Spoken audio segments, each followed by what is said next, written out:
जय हिंद दोस्तों, Sandeep tricky math special YouTube channel में आप सभी का स्वागत है। बिहार पुलिस कांस्टेबल विज्ञापन संख्या 01/2023 जिसमें टोटल पोस्ट है 21,391। इस पोस्ट के लिए प्रैक्टिस सेट नंबर 32 है। प्रैक्टिस सेट नंबर 1 से लेकर 31 तक नहीं देखे होंगे तो इसके लिए प्लेलिस्ट बना दी है, वहाँ से जाकर आप सारी वीडियो एक एक करके देख सकते हैं। इस प्रैक्टिस सेट में हम 50 अति महत्वपूर्ण प्रश्न देखने वाले हैं, तो इस वीडियो को अंत तक देखिएगा। तो वीडियो स्टार्ट करते हैं, चलते हैं हम प्रश्न की तरफ। पहला प्रश्न है आपके सामने कि शब्द इंपीरियल प्रेफरेंस का प्रयोग किया जाता था। चारों ऑप्शन देख लीजिए और बताइए यहाँ पर 1 नंबर प्रश्न का सही आंसर क्या है। जो शब्द इंपीरियल प्रेफरेंस का प्रयोग किया जाता था, किसके लिए प्रयोग किया जाता था? तो जो भी कैंडिडेट यहाँ पर 1 नंबर प्रश्न का ऑप्शन नंबर ए बता रहे हैं, भारत में ब्रिटिश आयातों पर दी जा रही विशेष रियायतों के लिए, इसका राइट आंसर हो जाएगा ऑप्शन नंबर ए। चलिए सेकेंड प्रश्न है आपके सामने कि 1857 के स्वाधीनता संग्राम का प्रतीक क्या था? कमल और रोटी, बी है बाज, सी है रुमाल और डी है 2 तलवारें। बताइए यहाँ पर सेकेंड प्रश्न का सही आंसर क्या है। तो 1857 के स्वाधीनता संग्राम का प्रतीक क्या था? जो भी कैंडिडेट यहाँ पर ऑप्शन नंबर ए के साथ जा रहे हैं, कमल और रोटी, बिल्कुल ही सही जवाब है। नेक्स्ट यहाँ पर 3 प्रश्न है आपके सामने। महाराष्ट्र में रामोशी कृषक जत्था किसने स्थापित किया था? चारों ऑप्शन देख लीजिए और जल्दी से बताइए यहाँ पर 3 प्रश्न का सही आंसर क्या है। महाराष्ट्र में रामोशी कृषक जत्था किसने स्थापित किया था? तो 3 प्रश्न का जो भी कैंडिडेट ऑप्शन नंबर सी के साथ जा रहे हैं, वासुदेव बलवंत फर्क, बिल्कुल ही सही जवाब है। नेक्स्ट यहाँ पर 4 प्रश्न आपके सामने बेहद ही इम्पोर्टेंट प्रश्न है कि बनारसी में प्रथम संस्कृत महाविद्यालय की स्थापना किसने की थी? चारों ऑप्शन देख लीजिए और जल्दी से बताइए यहाँ पर 4 प्रश्न का सही आंसर क्या है। बनारसी में प्रथम संस्कृत महाविद्यालय की स्थापना किसने की थी? तो 4 प्रश्न का जो भी कैंडिडेट ऑप्शन नंबर ए के साथ जा रहे हैं, जोनाथन डंकन, बिल्कुल ही सही जवाब है। चलिए नेक्स्ट यहाँ पर 5 प्रश्न है कि वामन पुराण में शैव संप्रदायों की संख्या 4 बताई गई है। निम्न में से कौन सा संप्रदाय सर्वाधिक प्राचीन है? कपालिक, ऑप्शन नंबर बी है कालमुख, ऑप्शन नंबर सी है पशुपत और डी है नाथ। बताइए यहाँ पर 5 प्रश्न का सही आंसर क्या है। तो 5 प्रश्न का जो भी कैंडिडेट ऑप्शन नंबर सी के साथ जा रहे हैं, पशुपत, बिल्कुल ही सही जवाब है। 6 प्रश्न है आपके सामने कि बिंदुसार के शासनकाल में कहाँ पर विद्रोह हुआ था? उज्जैनी में, पुष्कलावती में, तक्षशिला में और राजगिरी में। बताइए यहाँ पर 6 प्रश्न का सही आंसर क्या है। बिंदुसार के शासनकाल में कहाँ पर विद्रोह हुआ था? तो 6 प्रश्न का जो भी कैंडिडेट ऑप्शन नंबर सी के साथ जा रहे हैं, तक्षशिला में, बिल्कुल ही सही जवाब है। नेक्स्ट यहाँ पर 7 प्रश्न है आपके सामने। निम्नलिखित में से रोम को क्या निर्यात नहीं किया जाता था? वस्त्र, हाथी के दांत, मदिरा और काली मिर्च। बताइए यहाँ पर 7 प्रश्न का सही आंसर क्या है। निम्नलिखित में से रोम को क्या निर्यात नहीं किया जाता था? तो 7 प्रश्न का जो भी कैंडिडेट ऑप्शन नंबर सी के साथ जा रहे हैं, मदिरा, बिल्कुल ही सही जवाब है। 8 प्रश्न है आपके सामने। गुप्त काल में उत्तर भारतीय व्यापार किस पतन से संचालित होता था? ताम्रलिप्ति, बरौच, कल्याण और काम्य। बताइए यहाँ पर 8 प्रश्न का सही आंसर क्या है। गुप्त काल में उत्तर भारतीय व्यापार किस पतन से संचालित होता था? तो 8 प्रश्न का जो भी कैंडिडेट यहाँ पर ऑप्शन नंबर ए के साथ जा रहे हैं, ताम्रलिप्ति, बिल्कुल ही सही जवाब है। चलिए नेक्स्ट यहाँ पर 9 प्रश्न है आपके सामने। बेहद इंपॉर्टेंट प्रश्न है कि भक्ति प्रचालक शंकरदेव ने निम्न प्रादेशिक भाषाओं में किसका उपयोग करके उसे लोकप्रिय बनाया था? असमिया, बांग्ला, ब्रज भाषा और अवधी। बताइए यहाँ पर 9 प्रश्न का सही आंसर क्या है। तो 9 प्रश्न का जो भी कैंडिडेट ऑप्शन नंबर ए के साथ जा रहे हैं, असमिया, बिल्कुल ही सही जवाब है। 10 प्रश्न है आपके सामने कि शिवाजी के बाद इनमें से कौन गुरिल्ला युद्ध विद्या में एक 12 पथ प्रदर्शक माना जाता है? ऑप्शन नंबर ए है ताराबाई, बी है बालाजी विश्वनाथ, सी है राजा राम और डी है बाजीराव प्रथम। बताइए यहाँ पर 10 प्रश्न का सही आंसर क्या है। तो 10 प्रश्न का जो भी कैंडिडेट ऑप्शन नंबर डी के साथ जा रहे हैं, बाजीराव प्रथम, बिल्कुल ही सही जवाब है। नेक्स्ट यहाँ पर 11 प्रश्न है आपके सामने कि अमृतसर में स्वर्ण मंदिर के निर्माण के लिए भूमि प्रदान करने वाला मुगल सम्राट कौन था? बाबर, अकबर, जहांगीर और डी है इनमें से कोई नहीं। बताइए यहाँ पर 11 प्रश्न का सही आंसर क्या है। बेहद ही इम्पोर्टेंट प्रश्न है। अमृतसर में जो स्वर्ण मंदिर के निर्माण हुआ है उसके लिए भूमि कौन से सम्राट प्रदान किया था? तो 11वां प्रश्न का जो भी कैंडिडेट ऑप्शन नंबर बी के साथ जा रहे हैं अकबर, बिल्कुल ही सही जवाब है। नेक्स्ट यहाँ पर 12वां प्रश्न आपके सामने कि ताजमहल की रूपरेखा यानी डिजाइन किसके द्वारा बनाई गई थी। चारों ऑप्शन देख लीजिए और बताइए यहाँ पर 12वां प्रश्न का सही आंसर क्या है। बेहद इंपॉर्टेंट प्रश्न है, ताजमहल की रूपरेखा यानी डिजाइन किसके द्वारा बनाई गई थी। तो 12वां प्रश्न का जो भी कैंडिडेट ऑप्शन नंबर सी के साथ जा रहे हैं उस्ताद ईशा, बिल्कुल ही सही जवाब है। नेक्स्ट यहाँ पर 13वां प्रश्न है कि डेल्टा का निर्माण उन स्थानों पर होता है जहाँ पर निम्नलिखित नहीं होते, चट्टानें, ज्वार भाटा, तेज हवाएं और गहरा समुद्र। बताइए यहाँ पर 13वां प्रश्न का सही आंसर क्या है। डेल्टा का निर्माण उन स्थानों पर होता है जहाँ पर निम्नलिखित में से नहीं होते हैं, क्या नहीं होता है। तो 13वां प्रश्न का जो भी कैंडिडेट ऑप्शन नंबर डी बता रहे हैं गहरा समुद्र, बिल्कुल ही सही जवाब है। नेक्स्ट यहाँ पर 14वां प्रश्न आपके सामने, मूंगा रेशम की एक ऐसी किस्म है जो पूरे विश्व में केवल भारत में होती है, वह कौन सा राज्य में होती है। असम में, बिहार में, कर्नाटक में और तमिलनाडु में। बताइए यहाँ पर 14वां प्रश्न का सही आंसर क्या है। तो 14वां प्रश्न का जो भी कैंडिडेट ऑप्शन नंबर ए बता रहे हैं असम, बिल्कुल ही सही जवाब है। नेक्स्ट यहाँ पर 15वां प्रश्न है कि पूर्वी धौली गंगा सहायक नदी अलकनंदा की, काली नदी की। बताइए यहाँ पर 15वां प्रश्न का सही आंसर क्या है। पूर्वी धौली गंगा किसकी सहायक नदी है। तो ये काली नदी की। जो भी कैंडिडेट ऑप्शन नंबर बी के साथ जा रहे हैं, बिल्कुल ही सही जवाब है। नेक्स्ट क्वेश्चन देखते हैं। प्रश्न है आपके सामने, निम्नलिखित नदियों में से कौन अध्यारोपित नदी का उदाहरण है। अलकनंदा, कोसी, चंबल और गोदावरी। बताइए यहाँ पर 16वां प्रश्न का सही आंसर क्या है। निम्नलिखित नदियों में से कौन सा है नदी है जो कि अध्यारोपित नदी का उदाहरण है। तो 16वां प्रश्न का जो भी कैंडिडेट ऑप्शन नंबर सी के साथ जा रहे हैं चंबल, बिल्कुल ही सही जवाब है।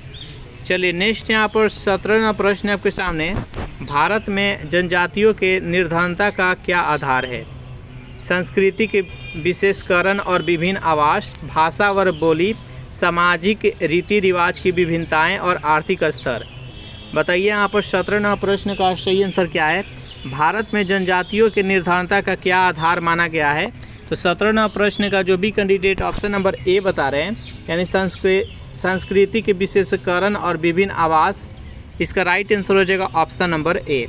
नेक्स्ट यहाँ पर 18वां प्रश्न है आपके सामने कि हमारे अंतरिक्ष में कितने तारामंडल है। 87, 88, 89 और 90। जल्दी से बताइए यहाँ पर 18वां प्रश्न का सही आंसर क्या है। हमारे अंतरिक्ष में कितने तारामंडल है। तो जो भी कैंडिडेट 18वां प्रश्न का ऑप्शन नंबर बी के साथ जा रहे हैं 88, बिल्कुल ही सही जवाब है। नेक्स्ट यहाँ पर 19वां प्रश्न है आपके सामने, सूर्य का प्रभा मंडल प्रकाश के अपवर्तन से उत्पन्न होता है अस्तरी मेघों के जलवाष्प में, पक्षाप कपासी मेघों के हिमस्फटिकों में, पक्षवाप मेघों के हिम स्फटिकों में और डी है अस्तरी मेघों के धूलकणों में। बताइए यहाँ पर 19वां प्रश्न का सही आंसर क्या है। सूर्य का प्रभा मंडल प्रकाश के अपवर्तन से उत्पन्न होता है, क्या उत्पन्न होता है। 19वां प्रश्न का जो भी कैंडिडेट ऑप्शन नंबर सी के साथ जा रहे हैं यानी पक्षाप मेघों के हिम स्फटिकों, बिल्कुल ही सही जवाब है। नेक्स्ट क्वेश्चन देखते हैं यहाँ पर 20वां प्रश्न है, वायु दाब सबसे कम होता है शीत ऋतु में, बसंत ऋतु में, शरद ऋतु में और ग्रीष्म ऋतु में। बताइए यहाँ पर 20वां प्रश्न का सही आंसर क्या है। वायु दाब सबसे कम किस ऋतु में होता है। तो 20वां प्रश्न का जो भी कैंडिडेट ऑप्शन नंबर डी के साथ जा रहे हैं यानी ग्रीष्म ऋतु, बिल्कुल ही सही जवाब है। 21वां प्रश्न है, दिन और रात जिस कारण होते हैं वह क्या है कारण। ऑप्शन नंबर ए है भू परिक्रमण, भू परिभ्रमण, पृथ्वी अक्ष का झुकाव और चंद्रमा के परिक्रमण। बताइए जल्दी से बताइए इस प्रश्न का सही आंसर क्या है। पृथ्वी पर जो दिन और रात होता है किस कारण से होता है। तो भू परिभ्रमण के कारण। जो भी कैंडिडेट यहाँ पर ऑप्शन नंबर बी के साथ जा रहे हैं, बिल्कुल ही सही जवाब है। नेक्स्ट यहाँ पर 22वां प्रश्न की शिवालिक श्रेणी का निर्माण हुआ है। चारों ऑप्शन देख लीजिए, जल्दी से बताइए यहाँ पर 22वां प्रश्न का सही आंसर क्या है। शिवालिक श्रेणी का निर्माण हुआ है तो सेनोजोइक में। जो भी कैंडिडेट यहाँ पर ऑप्शन नंबर डी के साथ जा रहे हैं, बिल्कुल ही सही जवाब है। नेक्स्ट यहाँ पर 23वां प्रश्न है कि निम्न में से कौन सा चुनाव निर्वाचन आयोग द्वारा संपादित नहीं किया जाता है। लोकसभा का, राज्यसभा का, राष्ट्रपति का, स्थानीय निकायों का। बताइए यहाँ पर 23वां प्रश्न का सही आंसर क्या है। निम्न में से कौन सा चुनाव है जो कि निर्वाचन आयोग द्वारा नहीं कराया जाता है। तो यहाँ पर 23वां प्रश्न का जो भी कैंडिडेट ऑप्शन नंबर डी के साथ जा रहे हैं स्थानीय निकायों का बिल्कुल ही सही जवाब है। नेक्स्ट यहाँ पर 24वां प्रश्न के भारतीय संविधान के किस अनुच्छेद में राज्य की राजभाषा एवं भाषाएं अपनाने की प्रक्रिया है। 343, 44, 45 और 46। बताइए यहाँ पर 24वां प्रश्न का सही आंसर क्या है। तो 24वां प्रश्न का जो भी कैंडिडेट ऑप्शन नंबर सी के साथ जा रहे हैं 345 बिल्कुल ही सही जवाब है। चलिए नेक्स्ट यहाँ पर 25वां प्रश्न की राज्य की संचित निधि का संचालन किया जाता है। राज्य के राज्यपाल के द्वारा, राज्य के मुख्यमंत्री के द्वारा, राज्य के वित्त मंत्री के द्वारा, राज्य विधानमंडल के द्वारा। बताइए यहाँ पर 25वां प्रश्न का सही आंसर क्या है। राज्य की संचित निधि का संचालन किसके द्वारा किया जाता है। यहाँ पर 25वां प्रश्न का जो भी कैंडिडेट ऑप्शन नंबर डी के साथ जा रहे हैं राज्य के विधानमंडल के द्वारा बिल्कुल ही सही जवाब है। नेक्स्ट यहाँ पर 26वां प्रश्न के केंद्र राज्य संबंधों के विशेष रूप से किस प्रसंग में म्यूनिसिपल संबंध कहा जाता है। तीनों ऑप्शन देख लीजिए। बताइए यहाँ पर 26वां प्रश्न का सही आंसर क्या है। केंद्र राज्य संबंधों को विशेष रूप से किस प्रसंग में म्यूनिसिपल संबंध कहा जाता है। तो 26वां प्रश्न का जो भी कैंडिडेट ऑप्शन नंबर बी के साथ जा रहे हैं वित्तीय मामलों में राज्य पर केंद्र के नियंत्रण के प्रसंग में। इसका राइट आंसर हो जाएगा ऑप्शन नंबर बी। चलिए नेक्स्ट क्वेश्चन देखते हैं। यहाँ पर 27वां प्रश्न आपके सामने कि भारत का आर्थिक सर्वेक्षण प्रत्येक वर्ष सरकारी तौर पर प्रकाशित किया जाता है भारतीय रिजर्व बैंक के द्वारा, भारतीय नीति आयोग के द्वारा, भारत सरकार के वित्त मंत्रालय के द्वारा, भारत सरकार के उद्योग मंत्रालय के द्वारा। बताइए यहाँ पर 27वां प्रश्न का सही आंसर क्या है। भारत का आर्थिक सर्वेक्षण प्रत्येक वर्ष सरकारी तौर पर प्रकाशित किया जाता है। तो जो भी कैंडिडेट यहाँ पर ऑप्शन नंबर सी के साथ जा रहे हैं भारत सरकार के वित्त मंत्रालय के द्वारा बिल्कुल ही सही जवाब है। नेक्स्ट यहाँ पर 28वां प्रश्न आपके सामने वर्तमान में थोक मूल्य सूचकांक का आधार वर्ष क्या है। चारों ऑप्शन देख लीजिए। बताइए यहाँ पर 28वां प्रश्न का सही आंसर क्या है। वर्तमान में थोक मूल्य सूचकांक का आधार क्या है। तो 28वां प्रश्न का जो भी कैंडिडेट ऑप्शन नंबर सी के साथ जा रहे हैं 2011-12 बिल्कुल ही सही जवाब है। 29वां प्रश्न आपके सामने अस्थायी विकास किसके उपयोग के संदर्भ में अंतर पीढ़ीगत संवेदनशीलता की घटना है। प्राकृतिक संसाधनों के, भौतिक संसाधनों के, औद्योगिक संसाधनों के और डी है सामाजिक संसाधनों के। बताइए यहाँ पर 29वां प्रश्न का सही आंसर क्या है।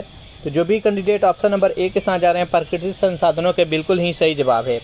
नेक्स्ट यहाँ पर 30वां प्रश्न के निम्नलिखित आय के साधनों की जोड़ी में से कौन सी केवल संघीय सरकार के लिए होती है।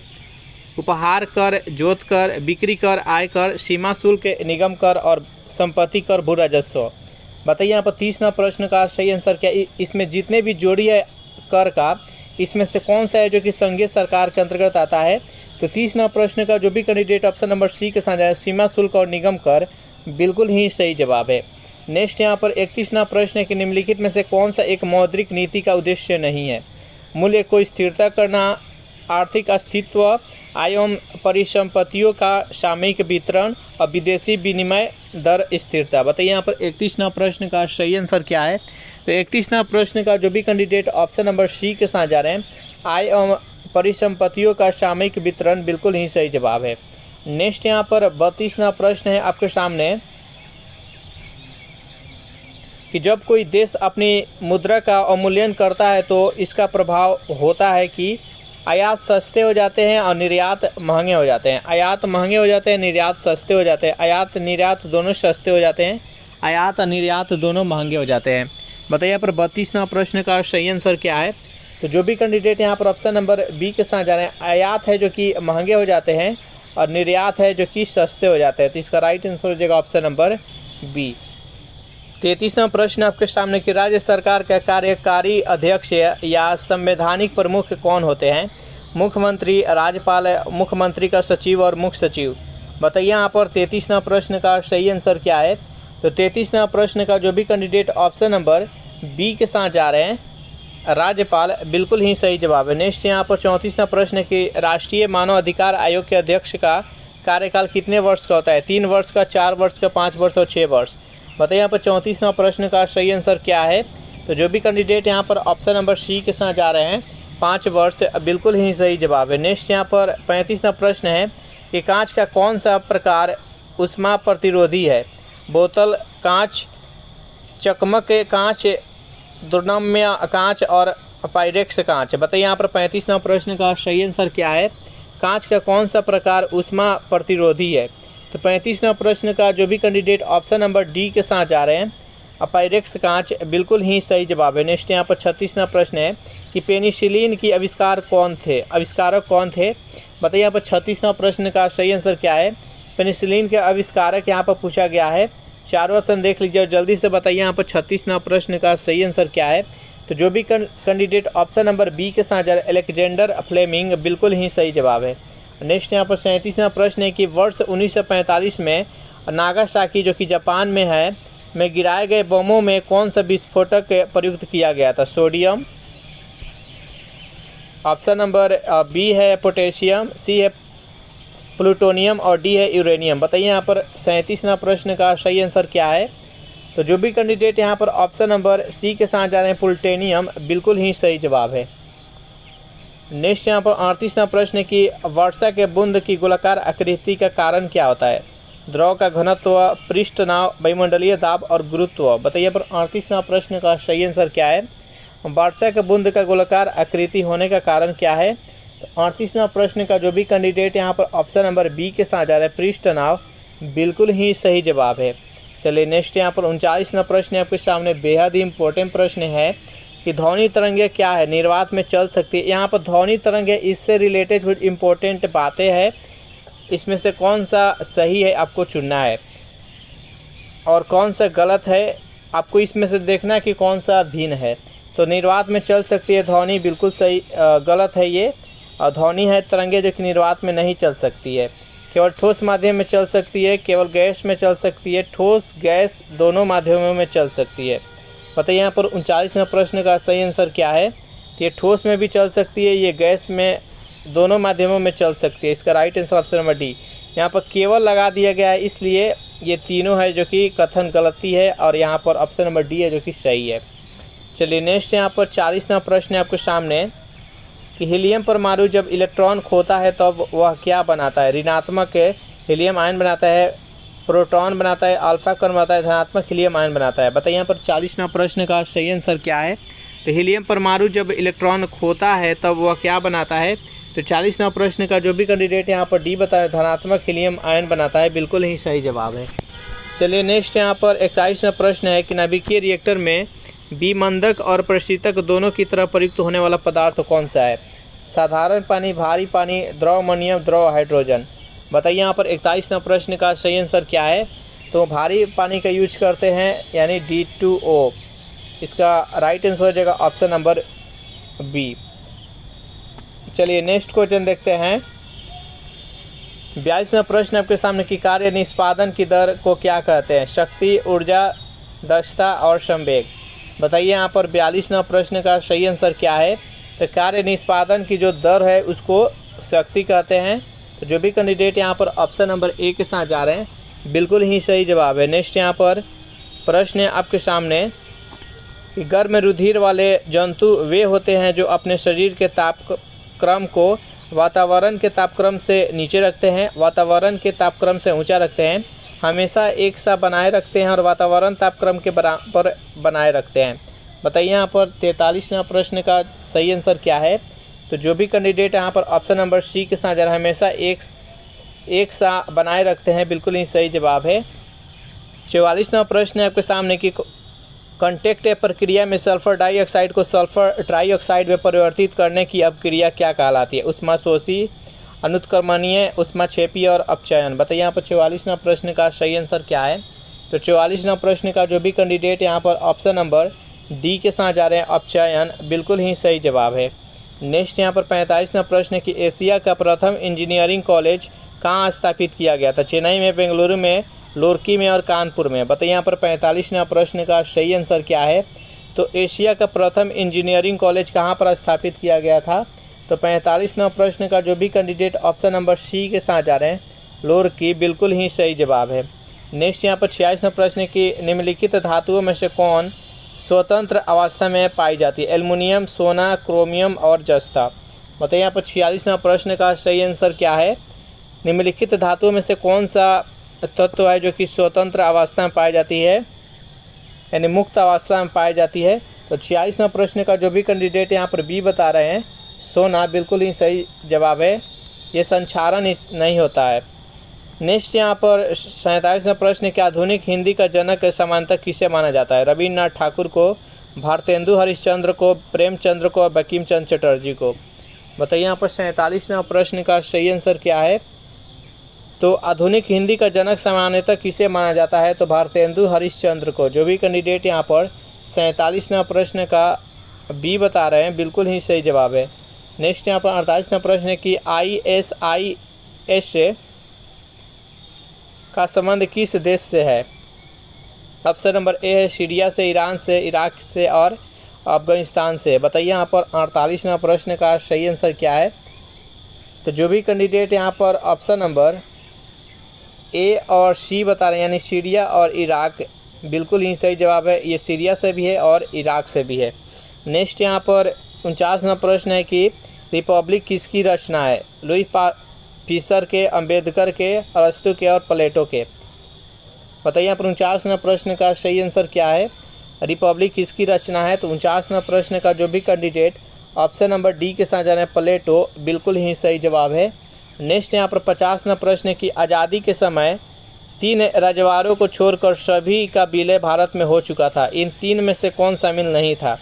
हैदराबाद, श्रावणकोर, जूनागढ़ और जम्मू कश्मीर। बताइए यहाँ पर 50वां प्रश्न का सही आंसर क्या है? तो श्रावणकोर। इसका right answer option number D. जब आज़ादी के समय था तो उस समय जितने भी रजवाड़े थे सभी के सभी भारत में विलय हो गए थे, हैदराबाद, जूनागढ़ और जम्मू कश्मीर को छोड़कर। ये लेट से मिले थे, ज़बरदस्ती इसको मिलाया गया था। तो इस प्रश्न का right answer option number B. इस प्रकार से ये सेशन यहीं पर समाप्त हो रहा है। सेशन आप लोग को कैसा लगा जरूर कमेंट करके बताइएगा। सेशन आप लोग को अच्छा लगा हो तो वीडियो को लाइक कर दीजिए, अपने दोस्तों के पास शेयर कर दीजिए। और जो भी कैंडिडेट अभी तक इस चैनल को सब्सक्राइब नहीं किए होंगे तो फटाफट चैनल को सब्सक्राइब कर दीजिए। अगर इस सेशन का आपको PDF चाहिए तो उसके लिए टेलीग्राम ग्रुप बना दिया, जिसका लिंक इसी वीडियो के नीचे डिस्क्रिप्शन में मिल जाएगा। वहाँ से ज्वाइन करके इसका PDF डाउनलोड कर सकते हैं। Thanks for watching this video. मिलते हैं नेक्स्ट वीडियो में।